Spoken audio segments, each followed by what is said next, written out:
काल आलेल्या बऱ्याच DMsच्या रिक्वेस्टप्रमाणे मी आज फूल बनवायचे ट्युटोरियल दाखवते आहे. त्याच्यासाठी लागणारे आपल्याला 5 mmचे 8 मोती, 0 mmचे 18 मोती आणि एखादा क्रिस्टल तुमच्या आवडीच्या रंगाचा, लाल, हिरवा किंवा इतर कोणताही.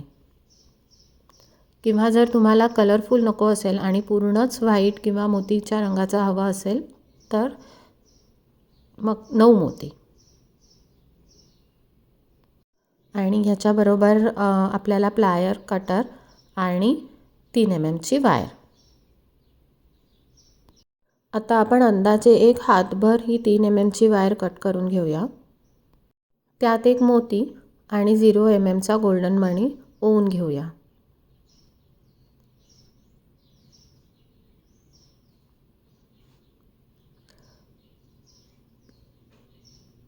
अशा प्रकारे. आणि तो शेवटपर्यंत काढू नका, नाहीतर तो दुसऱ्या बाजूने निघून जाईल. आता गोल्डन मणी सोडून फक्त आपल्या मोत्यातून आपण ही वायर खाली खेचून घेणार आहोत. गोल्डन मणी सोडून, म्हणजे तो मोती तिकडे फिट होऊन जाईल. अशा प्रकारे.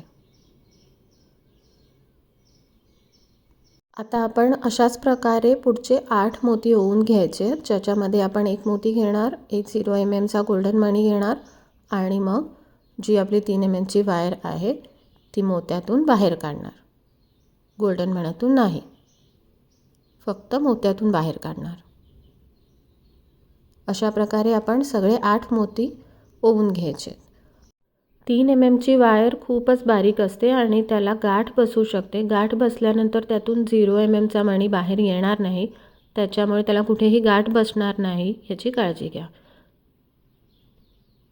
याच प्रकारे आता मी पुढचे 8 मणी ओवून घेते.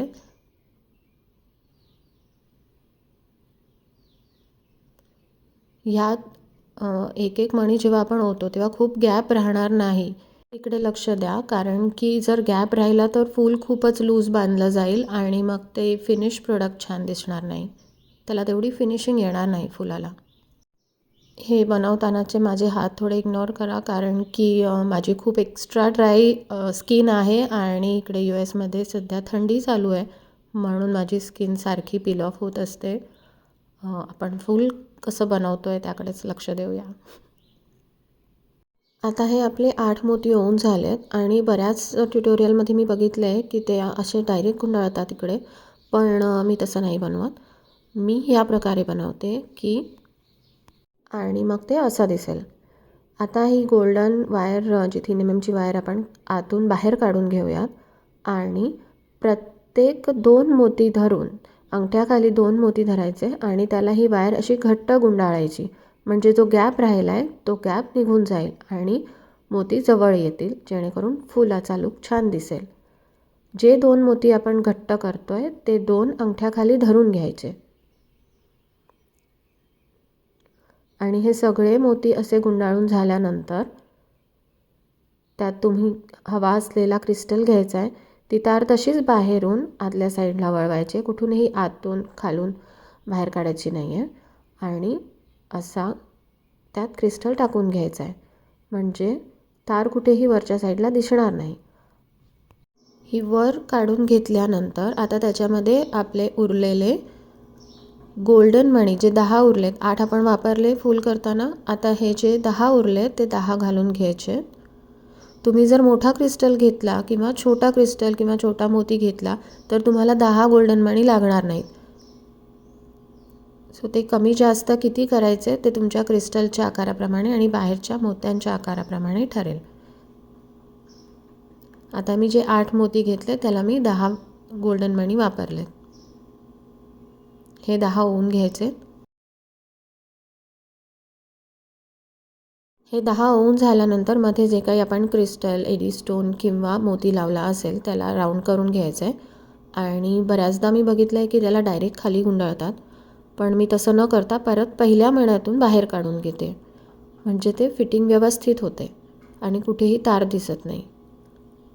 हे बघा, आता ही जी आपण पहिल्या मोत्यातून किंवा पहिल्या मण्यातून बाहेर काढलेली तार आहे ती दुसऱ्या बाजूनी बाहेर काढायची आहे आणि हे जी गोल्डन लाईन आपण तयार केलेली आहे 10 मण्यांची, ती फिट करून घ्यायची आहे मोत्याच्या फुलाला.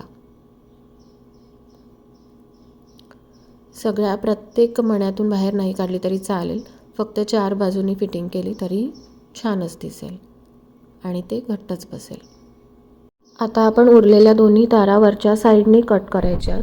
हे लक्षात ठेवा की वरच्या साईडनी कट करायचे, खालच्या साईडनी नाही, कारण हे फूल तुम्ही जिथे कुठे वापराल तिथे कस्टमरला गळ्याला, कानाला किंवा नथीला हे टोचू नये म्हणून ही वरच्या साईडला कट करून गोल्डन मण्याच्या खाली फोल्ड करून घ्यायचे. अशा प्रकारे हे आपलं फूल तयार झालेलं आहे. आणि आता हे तुम्ही रिंग बेसवर किंवा कानातल्याला किंवा नेकलेसला, चोकरला कशालाही वापरू शकता. मी हे हेअर पिनला वापरले, जे आपले बॉबी पिन्स असतात, आपण लहान मुलींना केसांना लावतो किंवा आपणही लावतो बऱ्याचदा.